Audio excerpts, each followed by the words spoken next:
Oke, baik teman-teman semua, selamat malam. Sebelumnya dulu saya berterima kasih kepada teman-teman semua telah memberikan waktu dan kesempatan untuk menonton video saya. Jadi di video saya kali ini saya akan membahas beberapa soal beserta jawaban, di mana beberapa soal ini yang terambil dari salah satu mata kuliah jaringan komputer. Jadi langsung saja saya akan memulainya. Yang pertama dulu saya akan membacakan beberapa soal tersebut. Langsung saja, soal yang pertama yaitu jelaskan apa yang dimaksud dengan Cisco Packet Tracer. Soal yang kedua, menurut Anda apakah Cisco Packet Tracer layak untuk dipelajari? Jika ya, jelaskan, dan jika tidak, jelaskan. Soal yang ketiga, jelaskan cara instalisasi Cisco Packet Tracer dengan menyertakan gambar screenshot tahap instalasi. Soal yang keempat, buatlah desain topologi jaringan yang berisi 1 PC, server, dan 2 jaringan komputer, masing-masing 5 PC klien dan 2 switch. Oke, langsung saja kita masuk pada jawaban. Kita akan menjawab soal yang pertama, yaitu Cisco Packet Tracer adalah alat pembelajaran jaringan yang sangat berguna, terutama untuk pelatihan sertifikasi Cisco. Dengan software ini, pengguna dapat memahami konsep jaringan dan menguji konfigurasi sebelum diterapkan di dunia nyata. Lanjut soal yang kedua, jawaban yang kedua, saya memilih ya, Cisco Packet Tracer sangat layak untuk dipelajari. Alasan mengapa Cisco Packet Tracer layak dipelajari.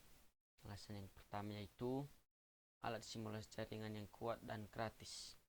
Cisco Packet Tracer memberikan lingkungan simulasi yang lengkap dengan realistis untuk belajar jaringan tanpa harus membeli perangkat keras seperti router atau switch. Alasan yang kedua yaitu dukungan untuk sertifikasi resmi. Banyak materi pembelajaran dan sertifikasi resmi seperti CCNA, Cisco Certified Network Associate menggunakan Cisco Packet Tracer sebagai alat utama untuk praktik dan ujian simulasi. Alasan yang ketiga yaitu meningkatkan pemahaman praktis. Tidak hanya teori, tetapi software ini membantu pengguna memahami praktik langsung konfigurasi IP, VLAN, routing, NAT, DHCP, DNS, dan lain-lainnya. Keempat, cocok untuk pemula hingga mahir.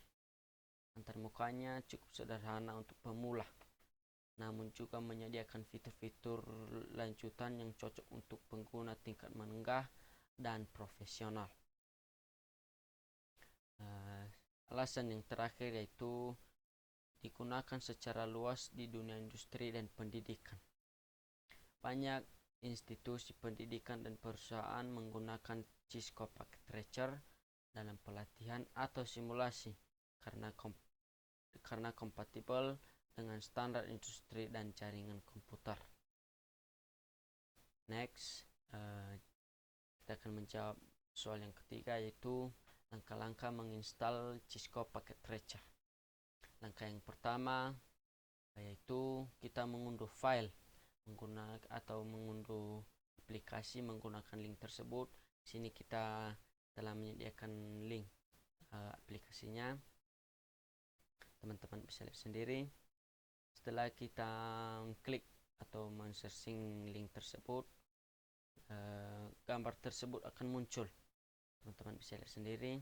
Setelah itu scroll sedikit, lalu muncul nanti dua pilihan download. Jadi teman-teman bisa memilih apa yang teman-teman inginkan dan apa yang mana yang cocok. Di sini ada rekomendasi 34 bit dan 64 bit. Jadi terserah teman-teman mana yang teman-teman gunakan. Setelah itu, untuk itu saja dulu tahap instalisasi aplikasi. Setelah aplikasi terinstall, lanjut kita akan membahas soal nomor 4, buatlah desain topologi jaringan yang berisi 1 PC server, 2 jaringan komputer, masing-masing 5 PC klien dan 2 switch. Jadi aplikasi tersebut kita gunakan untuk kita memecahkan masalah yang nomor 4 ini dengan menggunakan aplikasi Cisco Packet Tracer. Setelah kita mengunduh atau mendownload aplikasi tersebut, kita lalu membukanya dan langsung saja teman-teman bisa lihat tampilannya. Setelah itu langkah pertama membuat desain topologi. Langkah pertama kita akan membuat server. Nah, teman-teman bisa lihat sendiri ini server, bentuk servernya. Teman-teman bisa lihat sendiri. Setelah membuat satu server, langkah kedua kita buatkan satu router. Nah, di sini gambar routernya. Setelah server, kita buatkan satu router. Setelah router, langkah ketiga kita langsung membuat 2 switch sekaligus. Nah, di sini ada switch 1 dan switch 2. Teman-teman bisa lihat sendiri. Setelah switch, langkah keempat kita membuatkan 10 PC sekaligus. 1 switch 5 PC. Dari PC pertama sampai ke PC ke-10. 1 switch 5 PC. Untuk switch yang pertama PC ke-1 sampai PC 5. Untuk switch kedua PC ke-6 sampai ke PC 10. Setelah itu langkah kelima kita membuatkan kabel masing-masing sesuai yang dibutuhkan. Di sini teman-teman bisa lihat sendiri ada kabelnya. Kabel ke server ke router, kabel ke switch ke router, dan kabel ke PC ke switch. Teman-teman bisa lihat sendiri di sini ada beberapa kabel. Nah, di sini ada beberapa rekomendasi kabel. Teman-teman bisa memilih mana yang lebih cocok. Setelah semuanya jadi, setelah kita semuanya membuatkan kabel, ini tampilannya, teman-teman bisa lihat sendiri. Tampilannya setelah jadi, setelah dibuatkan server, router, switch, dan yang terakhir PC. Nah, di sini teman-teman bisa lihat.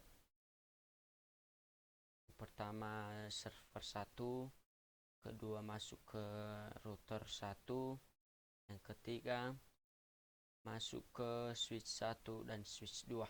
Switch 1 masuk ke PC 1, PC 2, PC 3, PC 4, dan PC 5. Switch 2 masuk ke PC 6, PC 7, PC 8, PC 9, dan PC 10. Oke, terima kasih dulu untuk itu. Jadi teman-teman bisa lihat di sini soal yang keempat dan 4 jawaban. Teman-teman bisa lihat sendiri. Jadi untuk itu sekian dan terima kasih. Saya Fajar Namai Putrahulu, Prodi Sistem Informasi Mata Kuliah Jaringan Komputer. Terima kasih, ya ahob.